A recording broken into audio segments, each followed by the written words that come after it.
Joining me now on this special broadcast is Joshua Huntman, a strategist and advisor to the hostage families and also former advisor to the Minister of Defense. Mr. Huntman, there are reports that leaflets have been dropped over Khan Yunis asking people to evacuate. What does this indicate and what does this mean for the hostage crisis? Well, thank you very much for having me. And let's remember how this all began. This all began with the greatest terror attack and the greatest massacre of the Jewish people since World War II, since the Holocaust on October the 7th. Since then, over 240 hostages have been held, civilians, men, women, children, the elderly, babies. In fact, another baby was born in captivity just this week, held in Gaza, held in the terror tunnels.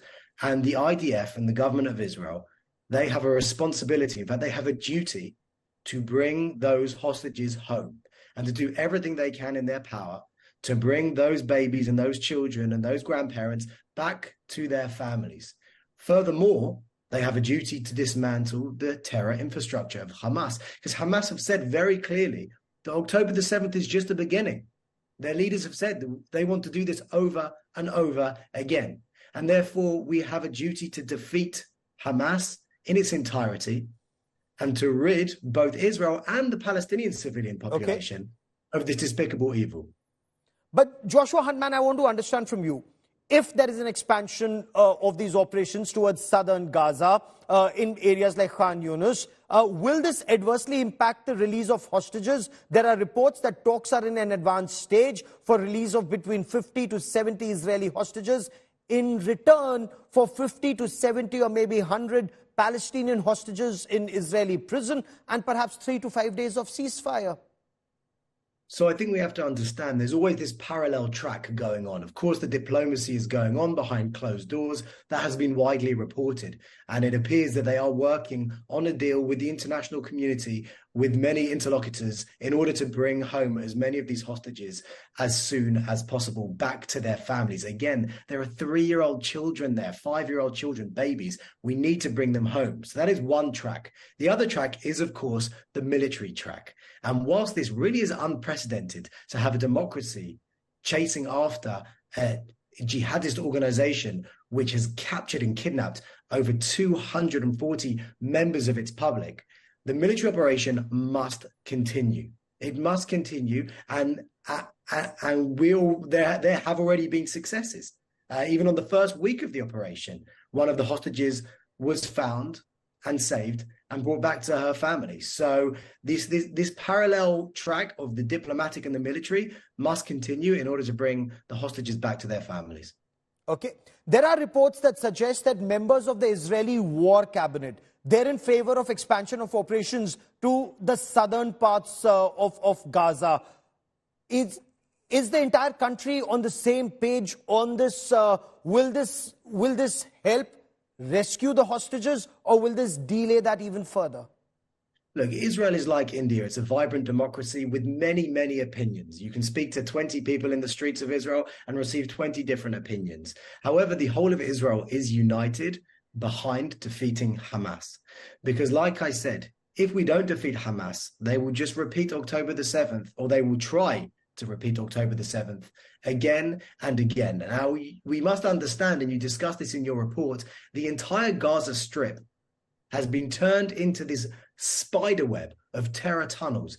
Whilst Israel does everything to protect civilians on both sides, the Palestinians have put their civilians on top of the terrorists. The Hamas regime is hiding beneath their children, hiding beneath their hospitals, hiding beneath their mosques and schools, and have chosen to hide underground. If they have now moved to the south of the Gaza Strip, then the IDF has a duty to pursue them, kill them, and restore peace and security, not just to the south of Israel, but also to the Palestinian people.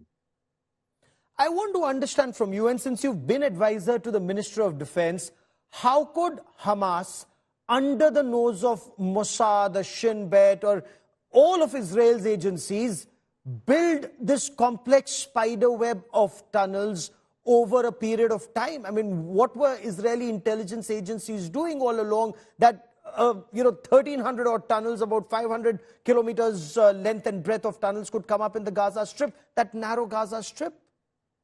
So we must understand Israel left the Gaza Strip in 2006. Okay, we left the international community put pressure on Israel to remove its communities, to remove its army bases. And what came in place was a terror regime. Hamas won an election, then kicked out, shot, and pushed their opposition off buildings. They turned it into a totalitarian, autocratic, theocratic Islamist enclave, and they turned the entire Gaza Strip into this terror base. Now, there have been many rounds of violence, as of course you have reported, and during those rounds of violence, Israeli intelligence has managed to put their hands on some of these terror tunnels, and indeed many of them have been destroyed. But when Israel left the Gaza Strip as a gesture of peace, they weren't expecting the Hamas regime and the Palestinians to turn this entire strip into a terror base. And now we are facing the consequences, and we have to deal with those consequences and remove this terror threat, both for the sake of Israeli civilians and indeed the Palestinian civilians. Because if we do not win this, if we do not deal with this threat now, then we will be speaking again in 6 months, in a year, with the same pictures on our screens, as Hamas have committed and said very loudly and clearly that they want to maintain this state of war, and they want to carry these acts out over and over again. I want to understand from you.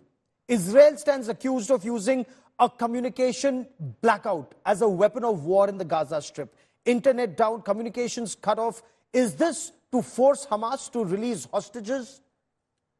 Look, Israel is the only country in the history of warfare that, while fighting its enemies, actually sends over trucks of fuel and water and food and clothes, and actively encourages the international community to come in and build field hospitals in order to care for the humanitarian needs of the population. Israel is fighting a very, very difficult and complex war with a cynical and evil terrorist organization, which is doing its utmost to increase civilian damage, civilian deaths on both sides. Israel, I think, it's unprecedented what this country has done in order to protect. But it's not just a communication blackout. It's not just a communication blackout. Look at reports that emerge from the Gaza Strip. There's shortage of food, there's no water, there's shortage of fuel, there's a shortage of medicines, and it's almost as if Gazans are being starved, forced to their knees so that Hamas releases hostages. Will this strategy work given this global criticism, rising global criticism that's coming Israel's way, Joshua?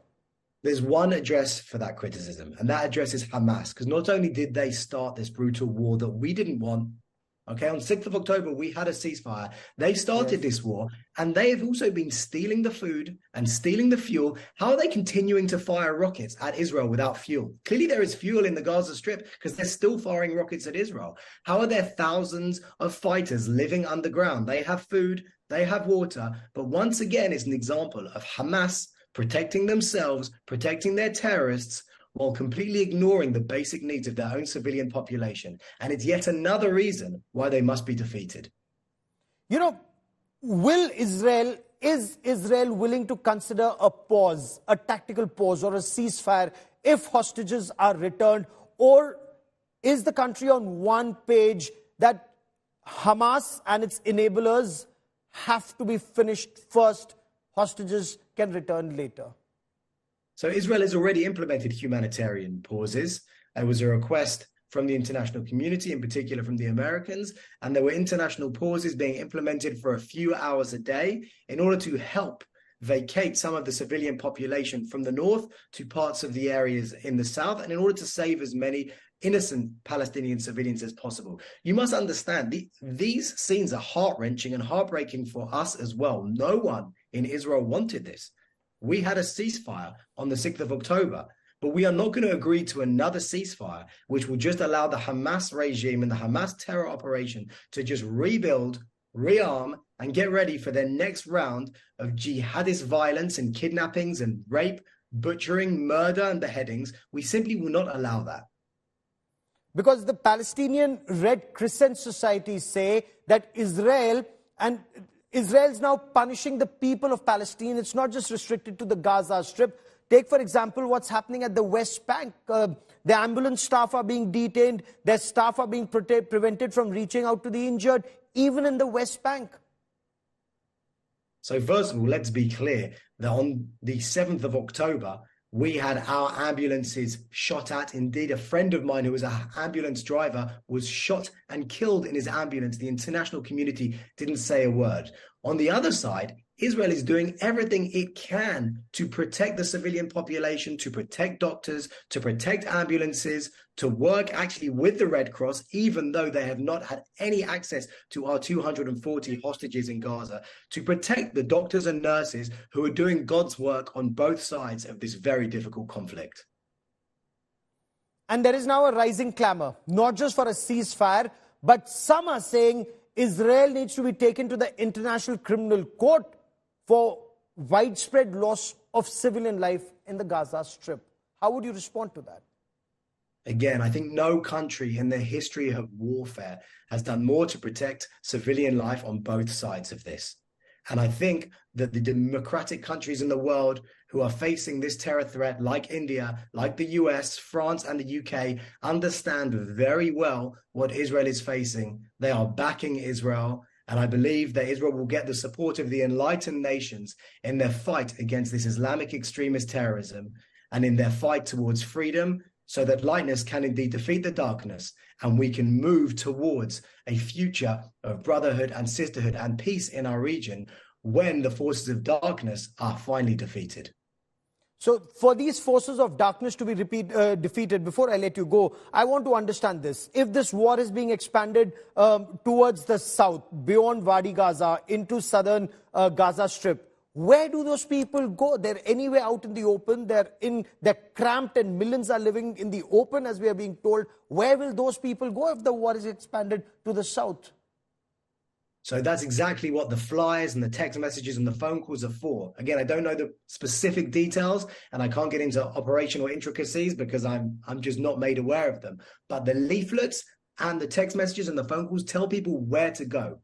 Okay, there are safe spaces. There's lots of open land. There are field hospitals being set up. There are safe spaces, which unfortunately Hamas have been taking advantage of up until now. Again, their cynical, evil warfare, whereby they go where the civilians go to protect themselves. Quite the opposite of how normal armies work, that try and protect their civilians. They hide behind their civilians. So I would urge, and I would urge in every language for Palestinian civilians to heed the warnings that are being sent to them by the Ministry of Defense and the IDF.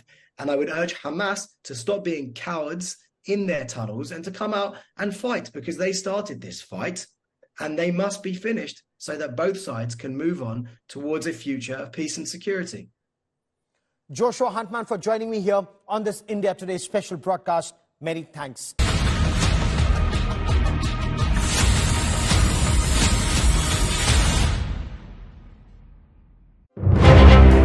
40 workers trapped for over 120 hours.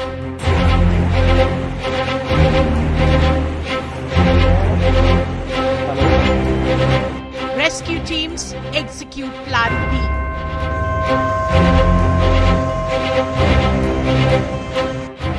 New drilling machines get going.